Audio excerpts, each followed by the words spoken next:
The NFL draft is just days away, and Buffalo Bills general manager Brandon Beane just gave us 45 minutes of valuable insight.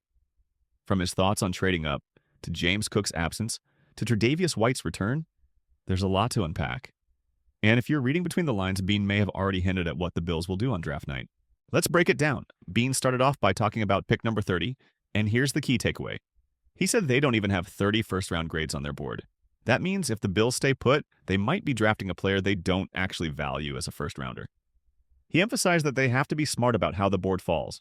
He's not the type to move up just to make a splash, unless the value is there.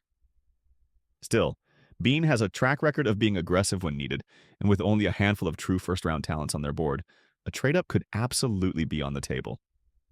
Beane was asked about the difference between drafting a cornerback who plays every down versus a defensive lineman who's part of a rotation. His answer? It's not about the position, it's about the player. He said if you have a chance to get a game-changing talent like an elite corner or disruptive pass rusher, you take that guy. So whether it's a DB or a D lineman, the decision will come down to overall impact. Beane also talked about the second round, where the Bills currently have 2 picks. He said he loves the value there, especially with this draft being deep on the defensive line, and it's not just about immediate starters. He talked about planning for the future, pointing to players like Terrell Bernard, who didn't play much in year 1 but stepped up the following season. That kind of long-term thinking is clearly a big part of Beane's process. Another major point Beane brought up is how the transfer portal and NIL have changed scouting. Players might now have played for multiple colleges, and each school gives you a different perspective on who that player really is. That's why the pre-draft visits are so critical. Beane wants to know how these guys learn, how they prepare, and how they carry themselves.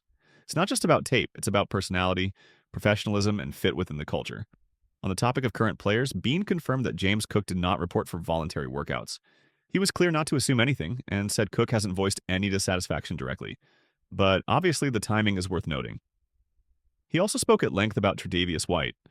Beane said he's thrilled to have him back, especially with how well he played late last season. However, no promises were made. White will have to compete for his spot like everyone else. And if you were wondering whether Tre might move to safety, Beane shut that down quickly. He's here to play corner.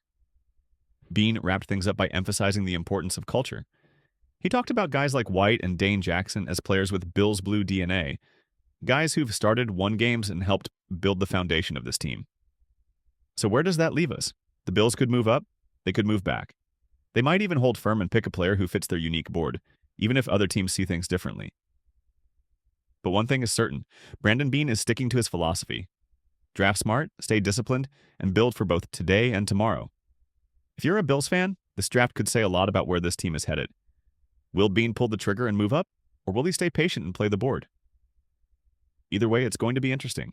If you enjoyed this breakdown, hit that subscribe button and stay locked in. We've got full coverage coming your way. Get your hands on stylish t-shirts, hoodies, and more at wearbuff.com. That's wearbuf.com.